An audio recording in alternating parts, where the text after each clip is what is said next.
जय श्री राम साथियों। आज बात करेंगे शारदीय नवरात्रि के बारे में। शारदीय नवरात्रि हम क्यों मनाते हैं?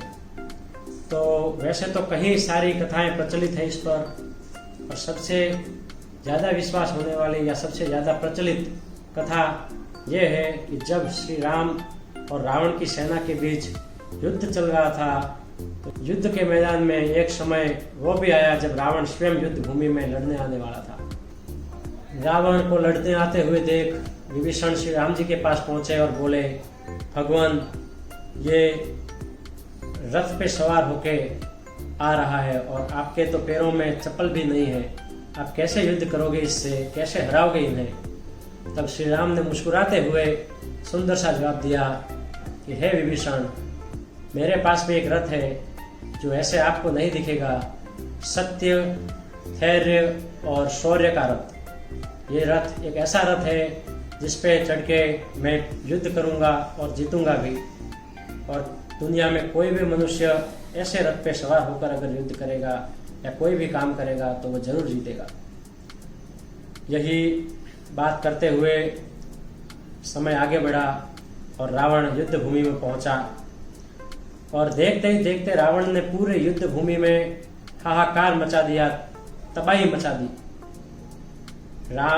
श्री राम की सेना में बहुत सारे लोग और उनकी सेना में बहुत सारे वानर, सेनापति, सैनिक मूर्छित अवस्था में हो गए, और शाम होते होते रावण ने पूरी अफरा तफरी मचा दी। शाम को जब युद्ध रोका गया तब श्री राम ने अपनी सेना का हाल देखा और बहुत दुखी हुए।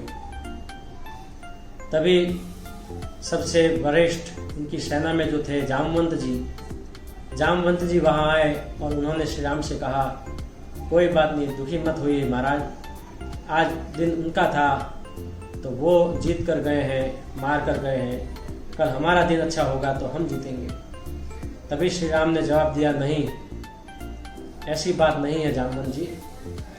मैंने जब उसे युद्ध करते हुए देखा तब मैं देख पा रहा था कि उसके साथ माँ शक्ति, माँ दुर्गा खुद उसके साथ दे रही थी और उसका साथ ही युद्ध कर रही थी। ऐसा क्यों? मैं सत्य पर चलने वाला हूँ और सत्य की राह पर चल रहा हूँ, फिर भी माँ शक्ति मेरा साथ न देकर उस दुराचारी रावण का साथ दे रहा है। तभी जामवंत जी ने कहा कि अगर ऐसी बात है तो आप माँ शक्ति की आराधना करें, उन्हें प्रसन्न करें और अजय होने का वर मांगे, युद्ध हम संभाल लेंगे। श्री राम जी ने भी यही किया और 108 कमल के फूल मंगवाए और माँ शक्ति की साधना में बैठ गए। ध्यान में मग्न श्री राम एक फूल माँ के चरणों में चढ़ाते और उनकी आराधना करते हुए समय बीतता गया। देखते ही देखते 8 दिन पूरे हो गए। 9वां दिन पूरा होने ही वाला था कि और 108 फूल माँ के चरणों में चढ़ाने ही वाले थे, शेष एक फूल बचा था। तभी माँ ने सोचा कि क्यों न राम की परीक्षा ली जाए, और माँ ने थाली में से एक कमल का फूल गायब कर दिया। श्री राम ने जैसे ही वो कमल का फूल चढ़ाने के लिए हाथ थाली में रखा और घुमाया, देखा कि कमल का फूल है ही नहीं। श्री राम ध्यान से नीचे उतरे और उन्होंने आंखें खोली, थाली की तरफ देखा तो एक फूल वास्तव में वहां नहीं था। श्री राम दुखी मन से फिर एक बार सोचने लगे कि एक फूल कहाँ गया, क्या मेरी पूजा अधूरी रह जाएगी, क्या मेरी पूजा कभी पूरी नहीं होगी, क्या मैं माता को कभी प्रसन्न नहीं कर पाऊंगा? तभी उन्हें याद आया कि उनकी माँ हमेशा उन्हें राजीव नेत्र वाला कहती थी, कमल नयन वाला कहती थी, और बिना कुछ देरी किए उन्होंने सीधा अपने पास रखा, तीर उठाया और अपनी आंख निकालकर माँ को चढ़ाने के लिए अपनी आंख की तरफ तीर को ले गए। ये देख माँ शक्ति तुरंत वहां प्रकट हुई और श्री राम का हाथ पकड़ा और उन्हें कहा, मैं तेरी पूजा, तेरी भक्ति से प्रसन्न हूँ, आज से मैं आप ही का साथ दूंगी और विजयी भव, ऐसा आशीर्वाद दिया।